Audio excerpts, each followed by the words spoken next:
agradecemos pela presença agora do teu servo, para o qual, ó Deus, nós pedimos que ele seja a boca do Senhor para as nossas vidas. Retira de nós todo impedimento, Pai, nos nossos ouvidos e olhos espirituais, para que possamos receber a tua palavra, ela possa encontrar guarida no nosso coração, ela seja plantada, que ela frutifique e que esse fruto permaneça. Usa o teu servo agora para honra e glória do teu nome e para a bem-aventurança da tua igreja. Eu te peço em nome de Jesus. Amém.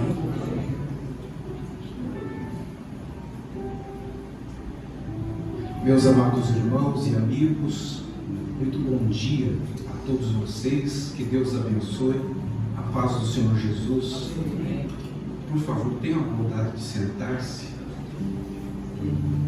É uma enorme satisfação, um grande privilégio estar aqui com vocês hoje. Eu quero agradecer o convite que me oportuniza esse privilégio. Eu estive aqui em Santos no sábado, num culto maravilhoso que celebrou 69 anos da Igreja Brasil para Cristo. Voltei hoje e, permitindo Deus, sábado eu vou estar aqui de novo, no encontro de homens,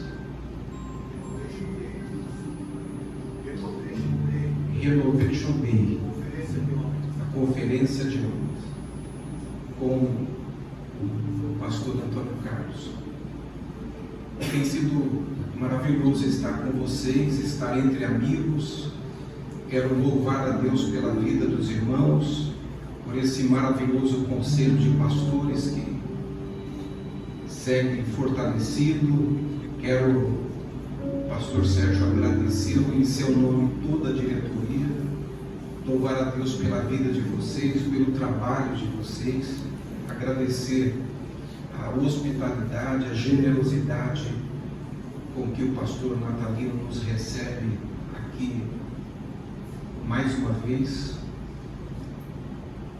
Dizer também que é uma satisfação abraçar pastor Jerônimo a você, pastor Davi,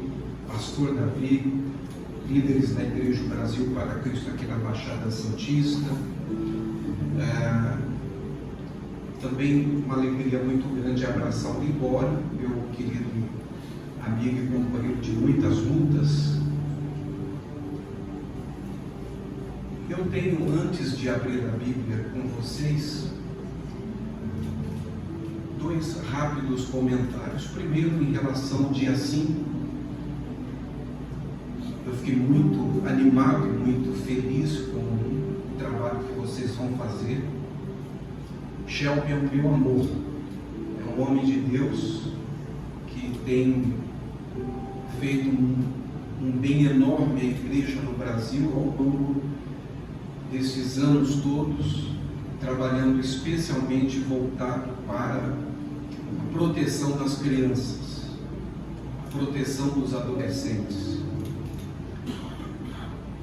Ele é um especialista nessa área de educação. Eu quero encorajá-los a se envolverem nesse trabalho do legado. Se eu estiver por aqui, eu venho para ouvi-lo também, para estar com vocês. Segundo, agradecer as orações que vocês têm feito por mim, pela minha família, pelo governador Tarcísio, sua família. Nosso governador está nesse momento na Inglaterra, está em Londres, foi receber um prêmio que é um reconhecimento internacional do sucesso que foi a desestatização da Sabesp, que permitirá a universalização do saneamento básico no estado de São Paulo. São Paulo está dando um salto de qualidade com mais essa conquista que tem nesse momento o reconhecimento do mundo. em função do bem que certamente se fará, pastor Eliseu, através disso, a toda a população do estado de São Paulo. Para vocês terem ideia, nós estamos ali no Alto Tietê. O Alto Tietê, nós tínhamos apenas 50% de todo o esgoto tratado na região. Guarulhos, nós tínhamos aproximadamente 30%, 40% do esgoto tratado na cidade. Com essa iniciativa do governo de São Paulo, liderado pelo governador, com apoio da Assembleia Legislativa, nós rapidamente chegaremos nos próximos anos a quase 100% do esgoto tratado, água tratada, potável na torneira de todos os paulistas. Isso é qualidade de vida, isso é saúde, isso é bem-estar. Agora, o governador Tarcísio de Freitas é um homem que teme ao Senhor, um homem que acredita na oração, que teme a palavra de Deus. Ele é um estudioso da Bíblia Sagrada e ele tem procurado conduzir o governo com as premissas da palavra de Deus. Por isso, integridade, austeridade, compromisso, honra. E aí eu sei que a igreja tem orado por ele, tem orado pelo seu governo, e isso tem feito toda a diferença. Quero, portanto, pedir aos irmãos que continuem orando, continuem colocando a sua família. Vocês devem imaginar o nível de batalha que ele está envolvido em todos os sentidos, mas Deus tem abençoado, o Estado caminha bem. Entramos agora no terceiro ano do governo com resultados extraordinários, resultados muito positivos. Então eu quero agradecer aos irmãos pelas orações e pedir que redobrem as orações por São Paulo. Vamos também redobrar as nossas orações pelo Brasil. Eu, meus irmãos, não sou tão atrevido a ponto de achar que eu posso pregar aqui com pregadores maravilhosos que nós temos em nosso meio, que são nossos professores, são nossos mestres, alguns deles, pregadores que eu gosto de sentar para ouvir e que eu gostaria de estar sentado com vocês para ouvi-los, até porque eu estou com 58 anos de idade, mas eu me sinto meio que um ancião, porque Deus me permitiu viver muita coisa precocemente. E quando a gente chega nessa fase de se sentir meio ancião, a gente tem pouca paciência de ouvir muitas pessoas. E alguns dos irmãos que estão aqui são irmãos que eu tenho o maior prazer de sentar para ouvir. Gostaria muito de estar sentado para ouvi-los hoje, mas não sendo atrevido ao ponto de achar que eu posso ser um pregador para vocês, eu quero usar esse pouco tempo com os irmãos hoje apenas para fazer um breve devocional com vocês.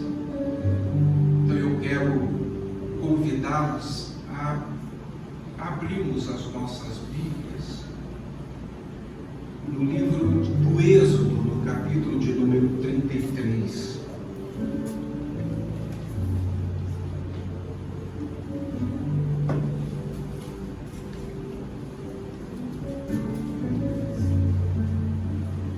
A partir do versículo 12, e Moisés disse ao Senhor: eis que tu me dizes, faze subir este povo, porém não me fazes saber a quem hás de enviar comigo. Tu disseste, conheço-te por nome, e também achaste graça aos meus olhos. Agora, pois, se tenho achado graça aos teus olhos, rogo-te que me faça saber o teu caminho e conhecer-te-ei, para que ache graça aos teus olhos. Considera que esta nação é o teu povo. Disse, pois, irá a minha presença contigo para te fazer descansar. Então lhe disse, se tu mesmo não fores conosco, não nos faça subir daqui. Como, pois, se saberá agora que tenho achado graça aos teus olhos, eu e o teu povo? Acaso não é por andares tu conosco, de modo a sermos separados, eu e o teu povo, de todos os povos que há sobre a face da terra? Então disse o Senhor a Moisés, farei também isso que tens dito, porquanto achaste graça aos meus olhos e te conheço por nome. Alguns anos atrás, eu estava frequentemente viajando pelo Brasil, às vezes estava em 3 estados num dia só, realizando concentrações de fé de manhã em um estado, à tarde em outro, à noite em outro. Muitas vezes, vários estados por semana, alguns países por semana, pregando, sempre que possível, correndo para Arujá, a igreja onde eu sirvo como pastor há 34 anos. E eu me lembro de uma noite muito difícil. Eu estava vivendo um dos momentos mais desafiadores da minha vida, e aquela noite, de maneira especial, foi uma das noites mais turbulentas da minha memória, que eu tenho na minha memória. Eu, depois de uma agenda intensa, cheguei no hotel e eu não conseguia me desligar, eu não conseguia descansar, eu não conseguia me despreocupar. O tempo foi passando e era mais de 1h da manhã, quase 2h da manhã, e eu precisava que alguém orasse por mim. Então eu peguei o telefone, abri a minha agenda e comecei a procurar o nome de alguém que eu tivesse liberdade de, naquela hora da madrugada, tão tarde, ligar e pedir oração. Eu acabei não me sentindo com liberdade de acordar nenhum companheiro, despertar nenhum companheiro, e eu cheguei à conclusão de que eu tinha que eu mesmo orar por mim. E aí, se eu vou orar por mim, eu tenho uma decisão a tomar. Quem de mim é que vai orar por mim? Eu sou uma somatória de vários Robertos. E eu comecei a pensar qual era o Roberto que eu queria naquele momento que colocasse a mão sobre a minha cabeça para orar por mim. E eu cheguei em um deles. Eu cheguei em um Roberto que tinha 7, 8 anos de idade. Eu tinha 1 ano de idade quando meu pai se converteu à fé evangélica. E aos 3 anos de idade eu tive a minha primeira experiência com o Espírito Santo, orando pela minha mãe. Minha mãe frequentemente tinha problemas de saúde, e quando ela ficava agitada, nervosa, ela desmaiava. onde estivesse, na rua, no trabalho, em casa, e ela precisava ser socorrida. Naquele dia estávamos apenas nós dois em casa e ela desmaiou, ela caiu. Eu tinha 3 anos, eu não me lembro do que orei, quais foram as palavras que eu usei. Eu tenho fragmentos de memória em relação àquele momento, mas eu coloquei as mãos sobre ela e orei por ela. Ela se levantou e ela nunca mais teve aquela enfermidade, ela nunca mais teve aquele problema. Mas a partir daquele dia eu comecei a ter a companhia do Espírito Santo, a presença do Espírito Santo. E eu não sabia, evidentemente, que era o Espírito Santo. Eu não sabia traduzir a sensação que eu tinha, a experiência que eu tinha. Mas muitas vezes, durante o dia, eu me lembro, ainda com fragmentos de memória, do gozo que eu sentia, da alegria. E o meu pai foi meu pastor por 40 anos. Ele relatou algumas vezes que encontrou-me de joelhos, de madrugada, no quarto, debruçado sobre a cama, chorando. Eu não estava chorando porque tinha tido um pesadelo, porque tinha alguma dor. Eu estava chorando de felicidade, de alegria, um sentimento que eu não sabia traduzir o que era. Mas essa presença me acompanhou dos 3 anos até os 6 anos de idade, quando eu tive a minha primeira experiência com Jesus. Eu estava participando de um culto no domingo de manhã, e esse culto, pastor Eliseu, estava sendo presidido por um pastor de São Luís do Maranhão, chamado Leontino Quimicenas. E o pastor Leontino abriu a oportunidade para que as pessoas pudessem ir à frente e pudessem falar, pudessem expressar seu sentimento, dar o seu testemunho, cantar um louvor. E eu estava no primeiro banco, ninguém se levantou, e eu senti alguém me empurrando. Eu caí de frente para o meu pai, de pé, olhei para ele e eu percebi que meu pai não gostou. Meu pai era da escola de Manuel de Melo, fundador da Igreja Brasil para Cristo, que dirigiu uma reunião com 10.000 pessoas e ninguém podia se levantar, ninguém podia andar.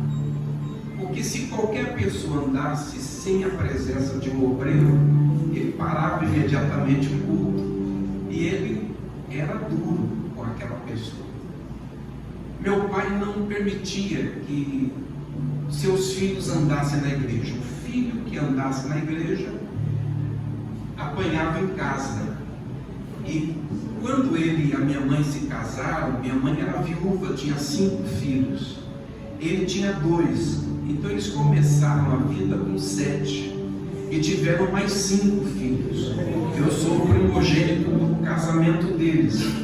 Então quando ele chegava na igreja com os filhos, chegava a metade da congregação com ele. Ninguém podia andar.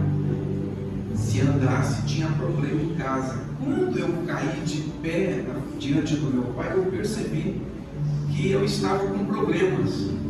E eu fiquei apavorado. Então eu imediatamente virei para a igreja. Eu era uma criança muito tímida.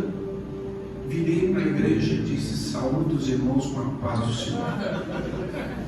E eu preguei a primeira mensagem da minha vida: há tempo para todas as coisas. Alguns minutos depois, quando eu terminei aquela palavra, meu pai estava chorando, a igreja também, eu também, eu sentei no meu lugar e eu ouvi a pior coisa que eu poderia ouvir naquela manhã. Quando meu pai assumiu o microfone, ele disse: meus irmãos, hoje à noite convidem os seus familiares, os seus parentes, os seus amigos para o culto, porque nós temos um pregador especial nessa noite. O meu filho vai ser o pregador da noite. Eu fiquei apavorado e com raiva de quem tinha me empurrado. Então eu olhei para trás para ver quem tinha me empurrado e não tinha ninguém sentado no banco de trás. E o Espírito Santo, que eu não sabia que era o Espírito Santo, que estava comigo e que era meu companheiro, me deu o entendimento espiritual de que tinha sido Jesus. Aquela mão que me empurrou naquele domingo de manhã tem sido a mão, pastor Natalino, tem me sustentado em todos estes anos, na minha vida, no meu trabalho, no meu ministério.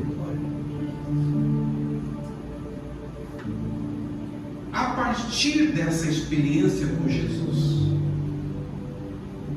eu comecei a pregar quase todas as noites. E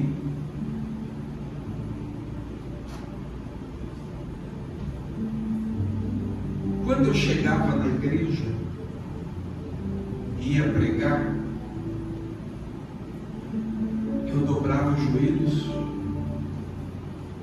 e dizia: Senhor, eu não sei o que eu vou pregar.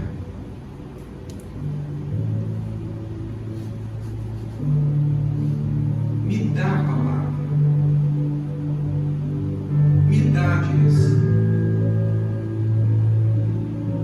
E eu era uma criança completamente dependente de Deus. E essa presença de Deus,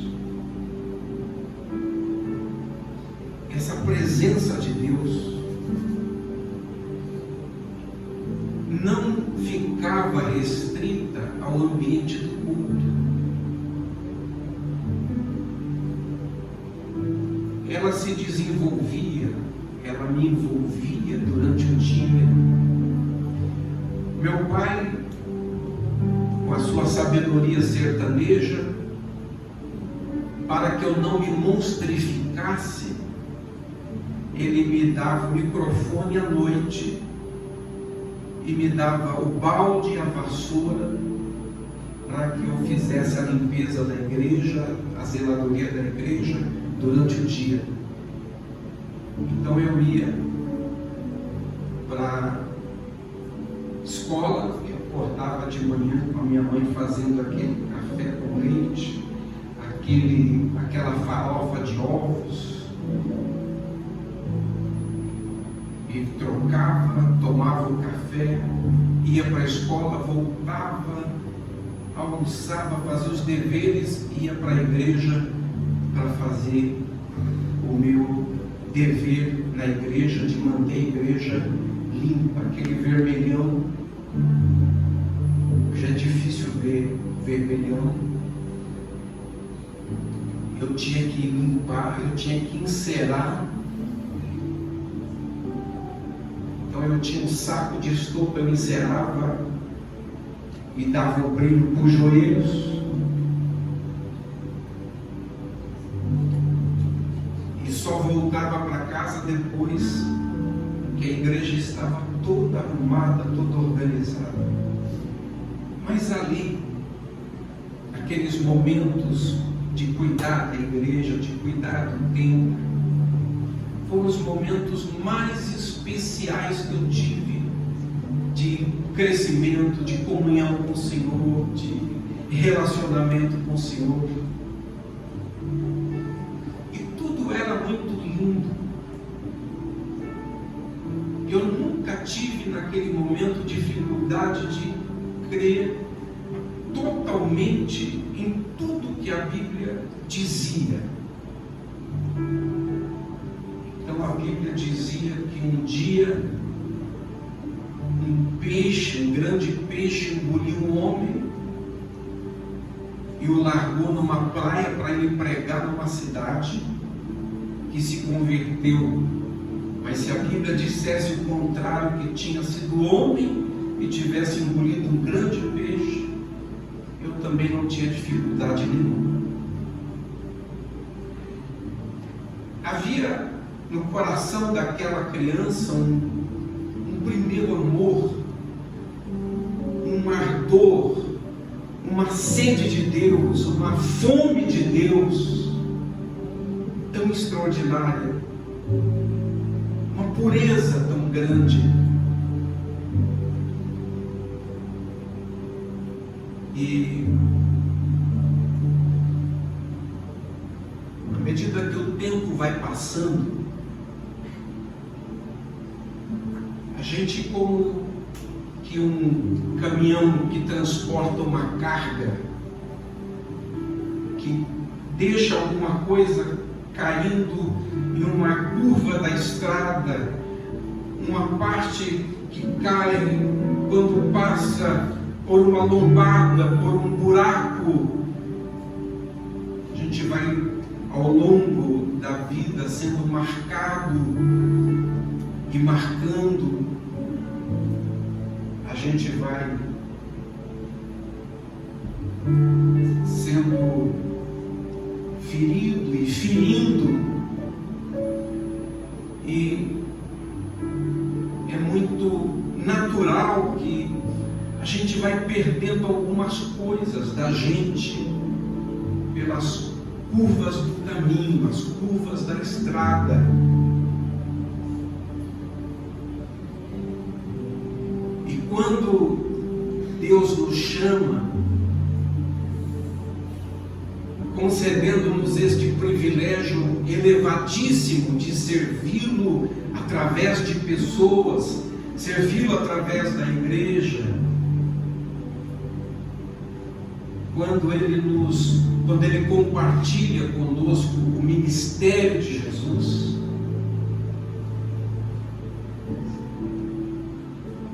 significa que nós também vamos passar pelos processos das marcas. Quando Jesus fala do arado, de quem lança a mão ao arado e de que olha para trás não é digno dele, ele sabia que estava deixando para nós uma palavra que nós nunca poderíamos nos esquecer enquanto companheiros do Espírito Santo no ministério de Jesus. Porque quem cuida de pessoas, quem serve a Deus através de pessoas, sabe que às vezes é aquele que come com a gente no prato que vira contra nós o seu calcanhar.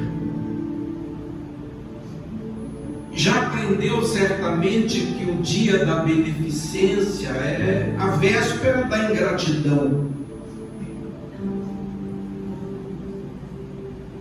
E quantas vezes quem é de Deus e serve ao Senhor, servindo pessoas, depois de ter passado por tantas experiências de levantar alguém, de ajudar alguém, e muitas vezes ser incompreendido ou injustiçado ou ferido, e muitas vezes ferido por quem está mais perto, mais próximo, por quem recebeu o maior investimento da nossa confiança, chega em alguns momentos, a decidir que não vai mais abrir a porta do coração, não vai mais abrir os braços, não vai mais agir com generosidade, não vai mais dar a outra pessoa a chance de fazer consigo o que alguém já fez de mal, de ruim. Mas quem é de Deus, quem compartilha com o Espírito Santo o ministério de Jesus, pode até dizer que não vai fazer, que não vai ser, mas no dia seguinte a natureza de Jesus se manifesta, o amor de Jesus se manifesta, e nós vamos sendo curados enquanto caminhamos, e vamos sendo curados enquanto cicatrizamos, e nós vamos nos dando contas de que o arado vai nos marcando, vai nos cortando. E sabe, o incrível é que quando nós chegarmos nos céus e o Senhor Jesus abrir os seus braços e estender as suas mãos na nossa direção, talvez seja um momento que nós vamos nos dar contas de que o arado que nos cortou, que nos feriu, as marcas que foram produzidas, as cicatrizes que nos foram dadas de presente no nosso ministério, são exatamente as marcas que mais nos fizeram parecidos com Jesus. Quando nós olharmos para as mãos dele e olharmos para as nossas, nós vamos ver como elas se identificam, como as nossas marcas nos identificam com o Senhor. É por isso que o apóstolo Paulo se alegrava nas suas marcas, nas marcas que a vida tinha produzido nele,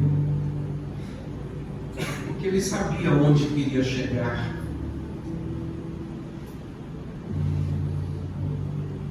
E é por isso que naquela noite, a mão que eu queria que orasse, que se colocasse sobre a minha cabeça, eram as mãos daquela criança. Aquela criança pura, aquela criança que acreditava, aquela criança que tinha inocência, aquela criança que vivia o primeiro amor. E quando aquele dia amanheceu, eu tinha conseguido dormir um pouco, eu acordei fortalecido, renovado, e alguns dias depois aquela nuvem passou, aquelas lutas passaram, porque tudo passa. Eu agradeci a Deus porque Ele nos renova, Ele é capaz de trazer de volta aquele machado que caiu no fundo do rio.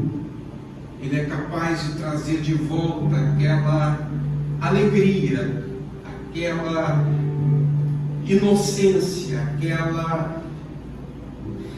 aquele sentimento de amor.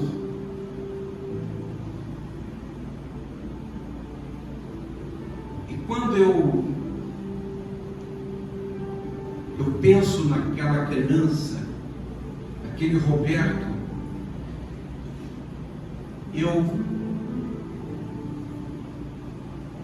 me lembro do que era mais importante para ele.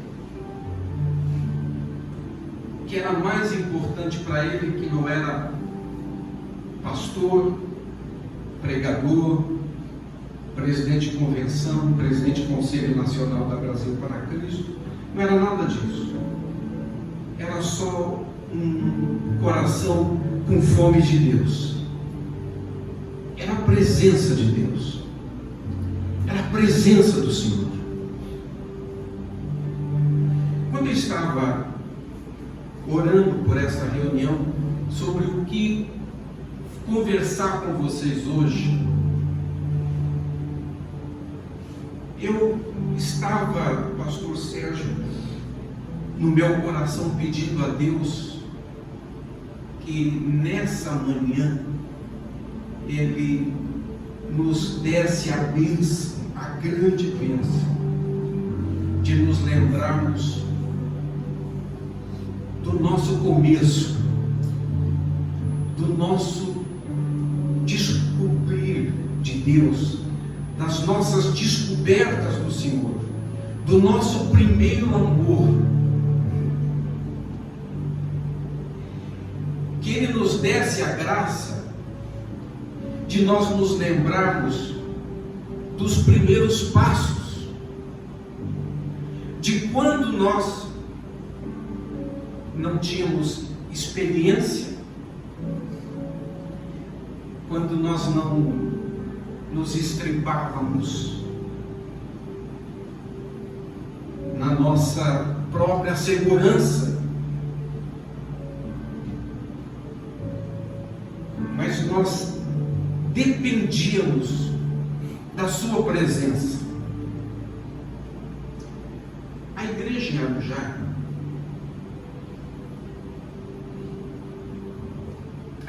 Arujá, iniciou-se embaixo de uma árvore, no intervalo de almoço da empresa, da fábrica que eu trabalhava. No intervalo de almoço ia para baixo daquela árvore e ficava ali, em comunhão com o Senhor, orando. Um dia veio um irmão querido da Assembleia de Deus, percebeu o que estava acontecendo, pediu para ficar comigo e orar comigo. Começamos a orar juntos. Veio uma senhora não convertida, chefe do RH da empresa, sentiu que alguma coisa diferente estava acontecendo, veio orar com a gente. Foi a primeira aula que eu levei a Jesus em Arujá. E algumas semanas depois tinha 80 pessoas orando embaixo daquela árvore. A empresa pediu para eu parar. Então nós fomos para uma casa no condomínio, mas começou a dar tanta gente que o condomínio pediu para a gente parar. Nós começamos então o trabalho num pequeno salão em Arujá. E eu me lembro que a oração era a oração de quem dependia de Deus. Nós não tínhamos caixa, nós não tínhamos estrutura, nós tínhamos sede e tínhamos fome. E sabe, 34 anos depois daquela data, daquele início, o que eu tenho por convicção é de o que mais agrada a Deus é que a gente continue lá dependendo dele da mesma forma que a gente dependia naquele primeiro passo, naquele primeiro dia.